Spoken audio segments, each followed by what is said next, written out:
SAS britannique, une porte explose. Une silhouette masquée surgit, arme levée, un geste précis, un tir sec.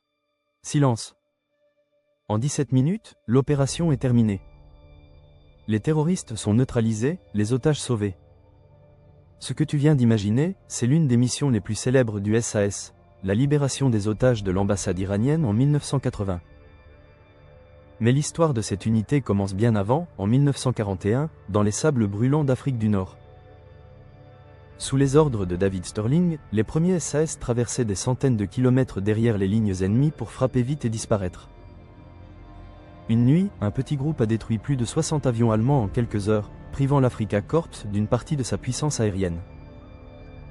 Plus tard, en Irak, un détachement a survécu plus de 40 jours seul derrière les lignes ennemies, se ravitaillant grâce à des caches et évitant des patrouilles entières. Navy Seals américains, silhouette noire surgissant des vagues. Fusil en main, pas un bruit. En 2011, l'opération Neptune Spear met fin à la traque de Ben Laden après plus de 10 ans. Mais bien avant cette mission célèbre, les SEALs ont bâti leur réputation sur des opérations à la limite de l'impossible. Au Vietnam, un petit groupe s'est infiltré dans une base ennemie, a posé des charges explosives, puis a nagé plusieurs kilomètres dans une rivière infestée de crocodiles pour s'échapper. Leur entraînement, la Hell Week, brise les corps et les esprits. Eau glaciale, privation de sommeil, kilomètres parcourus en portant des charges lourdes. Tout ça pour forger des guerriers capables de frapper de n'importe où. Spetsnaz russe, camouflage blanc sur fond de neige, visage figé par le froid. Ces soldats sont entraînés à survivre plusieurs jours sans nourriture, uniquement avec un couteau, tout en étant traqués.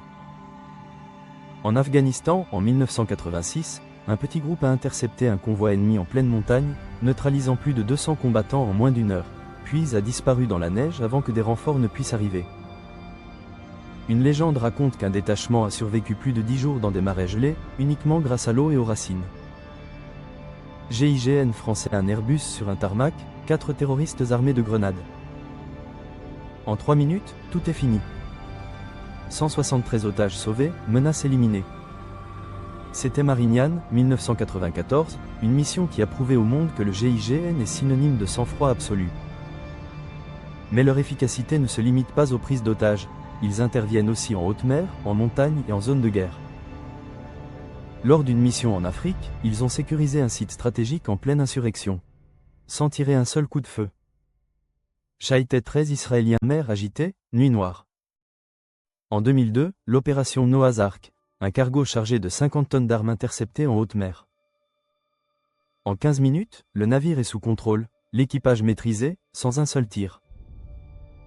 Une autre fois, un commando s'est infiltré à la nage dans un port ennemi, a placé des charges explosives sur plusieurs navires, puis est reparti dans l'ombre. Delta Force américaine, pick-up banalisé, circulation normale.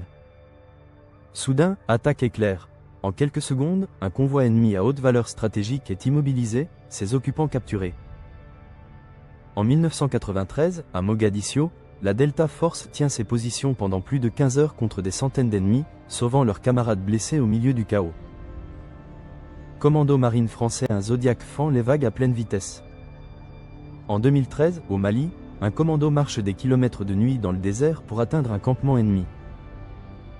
L'assaut est si rapide que l'ennemi n'a même pas eu le temps de déclencher ses explosifs. Leur héritage remonte au débarquement de Normandie, et leur entraînement pousse chaque homme au maximum de ses limites physiques et mentales. JTF-2 canadien en Afghanistan, ces fantômes de la forêt opèrent souvent sans être vus ni entendus. En 2017, un tireur JTF-2 établit un record, 3540 mètres entre lui et sa cible. Le projectile met près de 10 secondes à atteindre l'objectif, un mélange de science, de patience et de sang-froid absolu. Saïré Matkal israélien en 1976, un avion détourné et plus de 100 otages israéliens sont retenus à Entebbe, en Ouganda. La Saïré Matkal parcourt 4000 km pour frapper l'aéroport. En moins d'une heure, les otages sont libérés, les terroristes neutralisés. Lors d'une autre mission, ils se sont infiltrés dans un pays ennemi déguisé en touristes pour extraire un informateur vital, repartant comme si rien ne s'était passé. SSG pakistanais, béret noir, pas lent mais implacable. En 2014, après une attaque contre une école à Peshawar, ils avancent salle par salle pour sauver les enfants, éliminant les assaillants dans un chaos total. Certains membres sont capables de parcourir plus de 50 km avec un équipement complet en moins de 12 heures, un exploit physique hallucinant.